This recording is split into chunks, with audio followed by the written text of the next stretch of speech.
Hi everyone, in front of me I have this Xiaomi 12 smartphone, and in this video I will show how you can share the Wi-Fi network password on this device. So let's say, for example, you have some other device that wants to connect a network that your Xiaomi 12 is already connected to, and you don't remember exactly the password for this Wi-Fi network, so you can just share it by going into the Wi-Fi settings, for example from the control panel, and here click on the network you are connected to in order to share the QR code with join network password.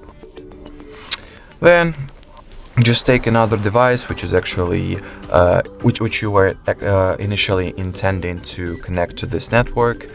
In my case it's a Nokia smartphone. So usually you can just open up the camera and scan this QR code, or use the Google Lens for it. At this Nokia smartphone you gotta use the Google Lens, and as you can see it recognized this QR code. Just click on it, and here you'll see the join network option. Just click on the join network. It will load for a little bit. And as you can see, it has successfully connected to the HardReset.Info 5G network as well.